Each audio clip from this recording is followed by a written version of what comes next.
My guest today is one of India's greatest musicians. In fact, he's so closely identified with his instrument that it's impossible to think of the santoor without thinking of him.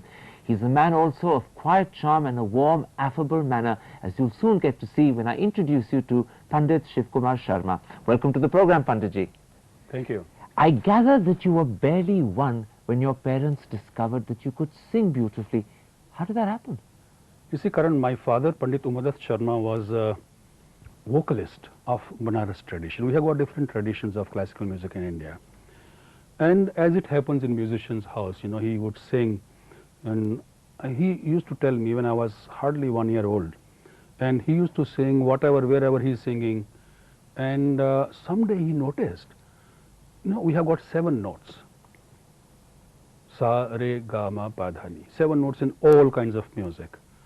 So basic first note, when you start singing any rag, you start with the first tonic. Sa, re, ga, ma, like this. And one day my father noticed when he was singing sa, and this kid is trying to match that sound with his voice. He noticed, oh my God, he has got this music in his veins. So that is how he felt. I must start teaching him as soon as possible. But when I was 5 years old, then my father started teaching me vocal. And side by side tabla also. That's how it started. So in fact, before the santoor happened, you were singing vocally and you were playing the tabla. And that time I had no idea that one day in my life I am going to start playing an instrument which is totally unknown. And people have not even heard or seen that instrument. I had no dream of such a thing But happening before in my we life. come to the santoor, because that's really what the world knows you about, the little secret I've just discovered is that you were a tabla player to start with. What made you choose the tabla? Because my father was a vocalist as well as a tabla player. And you know, when you start teaching vocal to any student or any instrument, tabla is a very important instrument in our music because that keeps the tempo, the rhythm. And unless one has got the mastery of rhythm, it's very difficult to get that confidence in music. So was it the sound of the tabla that attracted little Shiv as a child? I think so, because there was something in tabla which attracted me, and gradually it so happened that I was concentrating more towards tabla and less towards vocal music. Although I was singing, I was learning both. And in fact, you were only 10 when you did your first performance on the tabla for AIR, All India Radio. That's right. In those days, there was no television, only radio.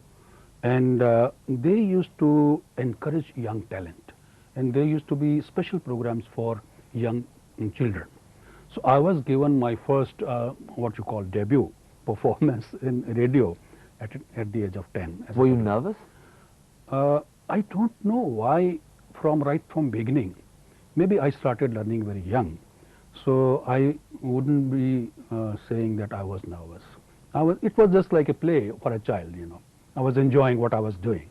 In fact, that's a good word, play, because you were a very playful, even a willful child. There's a story that when you were 6, your father was going to Lahore and you went with him to the railway station and then you threw a big tantrum. Do you remember what happened next? Yes, I remember. And those were the days before partition. And, you know, Lahore was one place in the country. In Jammu, we used to hear people saying, the person who has not seen Lahore has not seen anything in life, you know. You must see Lahore. So one day my father was going to perform from Radio Lahore. And we used to have those, you know, tongas, horse-drawn carriage. There were no buses or cars. And he was going to the station. I just was accompanying him just to see him off at the station. And I don't know, as a child, when I saw my father and train and all those things, I said, no, I want to go with you. And I was bare feet. And there was another person with my father. He said, no, why don't you take him? And so that was my first journey towards Lahore. You bullied your father into taking you. Yes. There's more to the story, because in fact it turned out to be quite a lucky accident. He fell ill in Lahore and you nursed him back to good health. That's right, that's right. And my father told me, look, you came here because you had to help me. There is some connection between this journey also. And he got, it was very hot day, he got sunstroke. and he was very ill, and I, as a young child, what could I do? But I was giving him water and some pills or something, you know. So the bond between father and son was established early. Yes, and I had a tour of Anarkali Bazaar with him and had my food there also, but in the night he got sick, you know. Now, in fact, you were 12 when your father introduced you to the santoor. He was very keen that this should become your chosen instrument. How did you react to it when you saw it the first time? Karan, to tell you the truth, it wasn't a favorable reaction from my side. Very interesting thing is that when you want to learn some instrument, first you get fascinated towards the sound of that instrument. You like something in that instrument and you want to learn it. That wasn't the case with me. I had heard santoor being played there, but it didn't attract me. Not at all. That I should leave tabla and I should start learning santoor. But my father, who was in charge of Radio Jammu as music supervisor, was transferred to Radio Srinagar, and there he found out santoor being used in Kashmiri music. And he felt, oh, this is a beautiful instrument, but it can have a wider scope if it's used in Indian classical music. And without my knowledge, for a couple of years, he was working on this instrument for the technique, how to tune a rag, how to play the sargams and all those kinds of things. And one day, when he told me, now you have to forget about other tabla or vocal or anything else, you have to concentrate on this. That was a hard choice for me. But he was my guru, he was my father. Indian tradition, classical music tradition, you have to follow your guru. So it was duty, not love, that took you to the santoor? In the beginning. But afterwards, it was not love at first sight. Afterwards, I developed a very close relationship with santoor. You did your first national performance when you were only 17 in '55 in Bombay. The santoor was still nationally not a highly recognized instrument. That's right. Was that a high moment, or were you full of nerves and tension? Again, something happened there. You know, I used to play tabla also. And I was young, you know, when you are young, later on you realize what I was doing at that time. I insisted to the organizer that I will play tabla as well as santoor both. He said, what are you doing?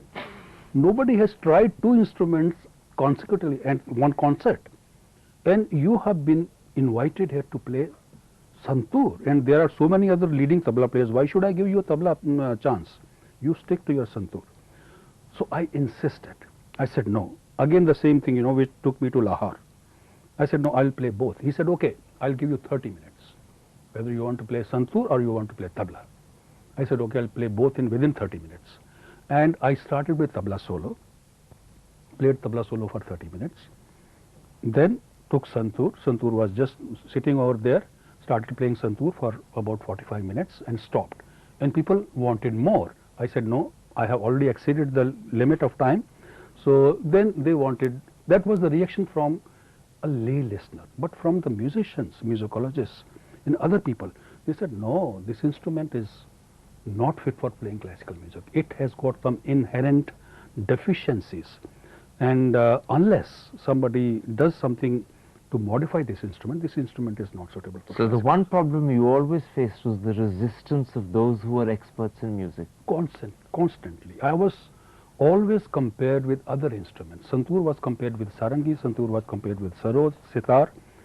So all the time that comparison was there. In fact, there was another sort of resistance too. In 1960, 5 years later, your father wanted you to take up a job with All India Radio in Jammu because he thought it was secure, but you were determined not to do that. In fact, you defied him, didn't you? Yes, and I feel my father was right, because what I experienced later on. Because choosing music as a profession, even now it's very difficult to choose music as a profession and be a freelancer. In those days it was unthinkable.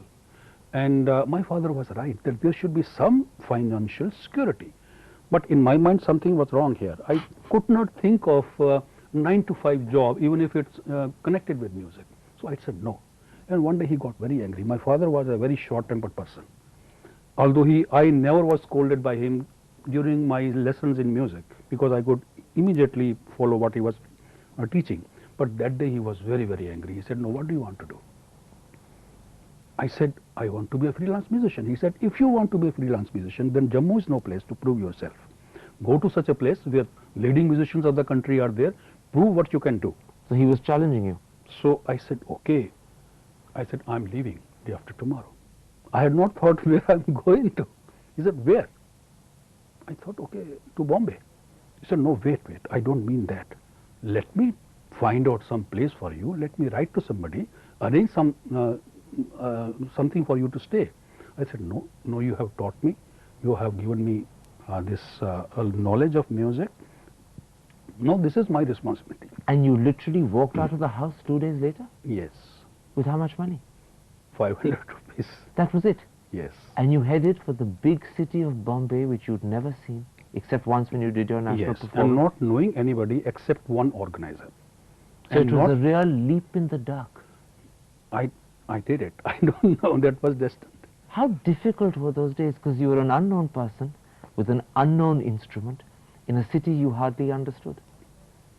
Very, very difficult, Karan. I faced, we hear stories about people, about film people, they came, and I went through a lot of hassles, and there was a time when I was living with somebody. I started from some hotel, and ironically, I landed at Bombay Central Station, and I didn't know where to go. And people come with the cars, you need a hotel. The cheapest one I selected, and we went to that hotel, and ironically, the name of the hotel was Kashmir Hotel. But it was in a very dilapidated condition, and I had to share a room with somebody else. I had to stand in the queue to go to use the loo and all that, and that's from where I started. And then I got somebody's I shared apartment with somebody, and one day, without my knowledge, that person was taking money from me as a paying guest, but not paying to the main landlord. And one day, all our things were thrown out on the footpath. So you were literally on the pavement? Yes, I didn't know where to go, and I also faced that kind of situations. You actually had to sleep out rough at night? But not luckily, I was, that day, I'm reminded of that situation. I met Pandit Ravi Shankar, and he was doing a film, Godan, and he was composing music for that, and he was using santoor. So I thought, Panditji, there is some possibility that I might be thrown out. He said, no, you are not going to be there, and you come to my place. And I spent some time, his house was there, and then I moved out from. Luck saved you? Yes. I'm told that during that period, people used to come up and keep saying to you, give up the santoor, switch to another instrument. Were you ever tempted, given the hardship that you were facing, to say, I'll switch back to the tabla? On the contrary, what I felt, how many times people told me, I felt some urge within that one day I must, with the blessings of my Guru, and I have to fulfill my Guru's dream, what he wanted me to do, and with double the energy I would follow. No, one day will come when these people will tell me, no, you have to play this. So adversity made your determination stronger. And there was another angle to that. This was one situation where what I was doing, I was not being accepted. On the other side, in the film world, I was being offered roles in the films, to act as hero, and also to compose music for films. So there was a big attraction in the glamour world. And were you tempted to give up the santoor for the film world? So I think this was, I was so much focused on santoor, and all the time my father's words were there, you have to do this. And that prompted me to go on this path. But it must have been very difficult to resist the offers from the film world.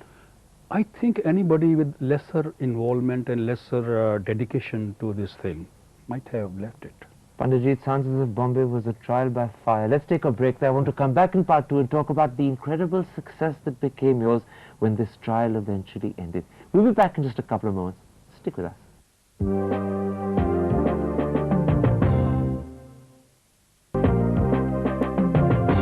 Welcome back. My guest is the incredible santoor player, Pandit Shiv Kumar Sharma. Panditji, we ended part 1 talking about the difficult days in Bombay and the fact that people didn't think the santoor was a credible instrument.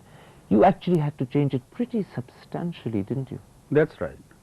And the problem was, I had to find out a distinct character of this instrument. because people were always trying to compare it with sitars or other instruments. So I felt unless I give it a distinct character, people will not accept it. So in tonal quality, in tuning system, in playing technique, I did all this work, and it took me about 10-12 years. And after that, same people who had been advising me to leave this instrument and do something else, they said, now son, you should never leave it. Keep on doing this, because this thing is happening now on this instrument, what we were lacking earlier. You actually won your critics around and made them people who praised you. God was so kind. So when did things begin to look up? After all those terrible days in Bombay, when did you start to smile again? I think by late 60s. I went to Bombay in 60 and by end of 60s. So 10 years. Everyone remembers something that happened in the late 60s. In 67, one of your major albums was released, Call of the Valley. Call of the Valley. Were you surprised by the incredible success it got? Karan, that was a path-breaking thing in Indian classical music, because never a thematic music was tried in Indian classical music. And I had some idea, and we joined together, myself, Pandit Hariprasad Chaurasia, Pandit Brij Bhushan Kabra, who introduced Indian classical music on the guitar. When we did this, I had no idea that one day this is going to be one of the best, not one of the best-selling record of HMV, Indian classical music. And again, I think this was blessings of God. Do you believe in God? You've referred 2 or 3 times to him in this interview. I believe I'm just a medium, whatever has happened to me. Although I did my work and I worked hard and whatever, but without the blessings of God, it never nothing happens, and I'm just a medium. He is getting this thing done through me. You actually consciously feel that? I feel that. And so when you play well, or when you compose, or when you venture into something new, in a sense you see yourself as the medium of God? I definitely, honestly believe in that. Because one of the things that you've done a lot of, particularly in the last 20 years, is films. You resisted it when you went to Bombay first, and it must have been very difficult to resist it when you were so poor. But increasingly with Silsila, you and Pandit Hariprasad Chaurasia have become a team. What took you back to film? I was very deeply interested in film music, in composition particularly, but I had to hold myself back. And when Santoor was all over the world, not only in India, by late 70s, so I thought now it's the right time to do something which I wanted to do. And Yash Chopra offered film Silsila, so that was the beginning of film music direction. People say that Silsila is probably the best music you've ever done. Would you agree with them? I also feel Silsila music was something which happens once in a lifetime. A touch of God? I think so. Do you have a favorite song from Silsila? Karan, I tried to bring some folklores of Jammu in film music, Dogri folklore. And there was one song which was inspired by such a folk song, Dekha Ek Khwaab To Ye Silsile Hue. It's in Pahadi. Rag Pahadi has been developed from the folk melodies. Dekha ek khwab to ye silsile hue, दूर तक निगाह में है गुल खिले हुए, ये गिला है आपकी निगाहों से, फूल भी हो दरमियां तो फासले हुए, देखा एक ख्वाब तो ये सिलसिले हुए, दूर तक निगाह में है गुल खिले हुए. It's amazing. I'm listening to you sing Silsila. I recall that all the music that you've done seems to have been for Yash Chopra films. Lamhe, Chandni, Dar, they're all Yash Chopra films. That's Is that a right. coincidence or a deliberate decision? I think it was kind of deliberate, or it had to be like this, because we were mainly classical musicians. We are still classical musicians, and main focus is towards classical music. And we could do film music only when we were not doing our concerts. And Yashji was planning his films according to our availability. That was the main reason that we did Yash Chopra films. So other music producers have to learn. They would ask us other times when we were doing our concert season and we were traveling abroad to do films at that time, which wasn't possible. Now in 1966 you got married to your wife Manorma. That's right. Was that an arranged marriage? Arranged marriage. And we saw first time both of us face to face, and you know, in smaller towns how it happens. and we were not alone. We were surrounded by 10 more people, and we were taken to a movie, and the film was Mahabharat. And we were sitting I was sitting here and 2-3 people, and then she was sitting there. And during the intermission, we just have exchange of glances, and that's it.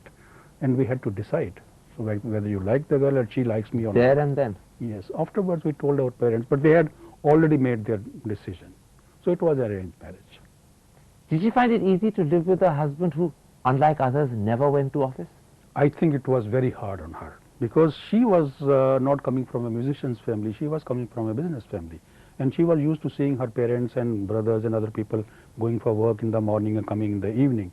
Here he saw her husband sitting at home day after day after day, not going to work, and getting ready and doing nothing and just playing his instrument. So this was very frustrating, because no money was coming, and she had to adapt herself to the situation. And she did it marvelously, I think. How much of a source of strength has she been? I think great source, because unless she was behind me to support me, I would have wavered. So she looked after I still know, I don't know what's happening in my family, from where things are coming and how she is managing it. She literally runs your life. I am just left to my music, and that is how I think music can be done. Panditji, looking back on your life, you've achieved practically everything your father wanted you to. You've made the santoor as established as the sitar or the sarod, and you have a son who's about to follow in your footsteps. If your father could see what you've achieved, what do you think he would say? I think this was my father's dream to establish santoor, and now Rahul has taken this, and this has gone to the 3rd generation. I feel he's still there, up over there and looking, and very happy and satisfied with this. And if he had been in flesh and blood and being here, this would have been the best moment of his life. And when Rahul told you that he wanted to become a santoor player, was that a moment of enormous pride, or did you suddenly say to yourself, is he making a mistake, should he think again? No, I didn't think so, but my wife was thinking. She had faced so much difficulties in her life. She didn't want another musician in the family. One husband playing music is enough. But Rahul didn't want to do anything else. He was into music, and he basically, I think Rahul is a born composer. He started composing at a very young age, and he was assisting me also when I was doing Chandni and Lamhe and Dar. But then he started santoor, and he was focused on santoor, and now he's doing both. He's composing music for Yash Chopra's next film, Mujhse Dosti Karoge, which has got... So he's following in your footsteps all the way. So, God willing. Panditji, it's been a pleasure talking to you. Thank you very much indeed. Thank you very much.